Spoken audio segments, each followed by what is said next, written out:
شام کے 5 بجے ہیں۔ السلام علیکم، یہ ریڈیو پاکستان ہے۔ سمرہ یوسف سے خبریں سنیے۔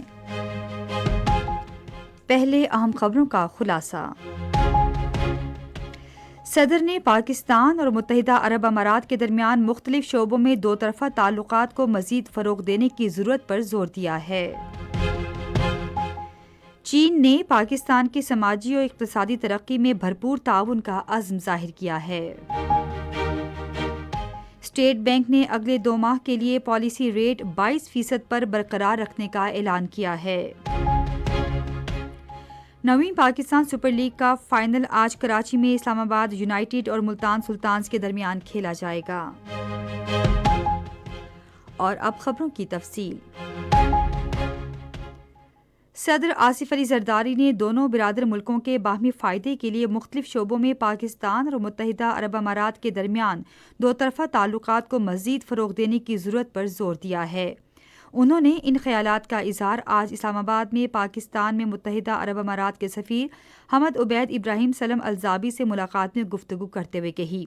صدر نے ایئر بس A380 کی کمرشل پروازوں کے آغاز سمیت متحدہ عرب امارات میں پاکستانی برادری کو سہولت دینے کے لیے ہوابازی کی صنعت میں تعاون بڑھانے کی ضرورت پر زور دیا۔ انہوں نے کہا کہ جدید آئیڈیاز اور پاکستانی معیشت میں مزید سرمایہ لانے کے لیے اماراتی کاروباری اداروں کی پاکستان اسٹاک ایکسچینج میں سرمایہ کاری کے لیے حوصلہ افزائی کرنی چاہیے۔ چین نے کہا کہ ان کا ملک پاکستان کو خصوصی اہمیت دیتا ہے اور پاکستان کی سماجی اور اقتصادی ترقی اور صنعتی اور زرعی شعبے میں تعاون جاری رکھے گا۔ یہ یقین دہانی پاکستان میں چین کے سفیر جیانگ زیڈونگ نے اسلام آباد میں وزیر خارجہ اسحاق ڈار سے ملاقات میں کرائی۔ انہوں نے چین پاکستان اقتصادی راہداری کے دوسرے مرحلے کی اعلیٰ معیار کی تعمیر پر بھی وزیر خارجہ سے اتفاق کیا۔ اس موقع پر گفتگو کرتے ہوئے وزیر خارجہ اسحاق ڈار نے کہا ہے کہ پاک چین سدا بہار تصویراتی تعاون اور شراکت داری دونوں ملکوں کی ترقی و خوشحالی کے لیے ناگزیر اور علاقائی امن و استحکام کی ضامن ہے۔ خصوصی سرمایہ کاری سہولت کونسل نے افزائش حیوانات کے شعبے میں سعودی عرب کی نجد گیٹ وے ہولڈنگ کمپنی کے ساتھ ایک معاہدے پر دستخط کیے ہیں۔ معاہدے میں 5000 ایکڑ رقبے پر مویشیوں کے لیے الفالفا چارے کی کاشت شامل ہے جو بعد میں برآمد کیا جاتا ہے۔ یہ چارہ مویشیوں کے لیے پروٹین کی فراہمی کا اہم ترین ذریعہ ہے اور دودھ دینے والے جانوروں، گائے، بھینسوں، گھوڑوں، بھیڑ بکریوں اور دیگر گھریلو جانوروں کے لیے اہم غذا ہے۔ سیکیورٹی فورسز نے شمالی وزیرستان میں خفیہ اطلاعات کی بنیاد پر ایک کارروائی کے دوران دہشت گردوں کے ایک اہم سرغنہ صحرا عرف جنان سمیت 8 دہشت گرد ہلاک کر دیے ہیں۔ فوج کے شعبہ تعلقات عامہ کے مطابق یہ دہشت گرد کمانڈر ہفتے کے روز میر علی میں سیکیورٹی فورسز کی چوکی پر دہشت گرد حملے کی منصوبہ بندی میں ملوث تھا اور قانون نافذ کرنے والے اداروں کو انتہائی مطلوب تھا۔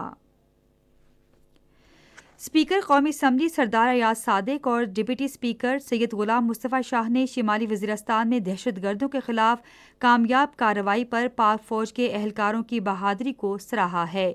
اپنے الگ الگ بیانات میں انہوں نے کہا کہ پوری قوم مسلح افواج کے شانہ بشانہ دہشت گردی کے خلاف جنگ جاری رکھے گی۔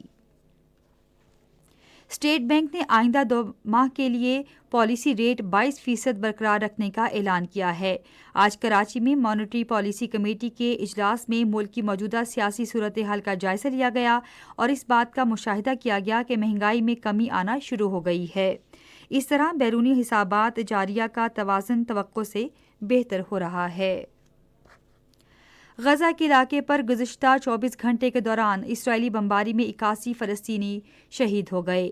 غزہ کی وزارت صحت نے کہا کہ گزشتہ سال 7 اکتوبر سے اسرائیلی جارحیت میں شہید ہونے والے فلسطینیوں کی تعداد 31,700 ہو گئی ہے۔ ادھر اسرائیلی فوج نے آج الصبح غزہ کے سب سے بڑے ہسپتال الشفا کے اندر اور اس کے گرد و نواح میں کارروائی کا آغاز کیا، جس میں عینی شاہدین کے مطابق مریضوں اور بے گھر افراد سے بھرے ہوئے کمپلیکس پر فضائی حملے کیے گئے اور ٹینکوں نے کارروائی میں حصہ لیا۔ 1965 کی جنگ کے ہیرو محمود عالم المعروف MM عالم کی آج 11ویں برسی منائی جا رہی ہے۔ پاک فضائیہ کے مایہ ناز جنگی ہیرو MM عالم نے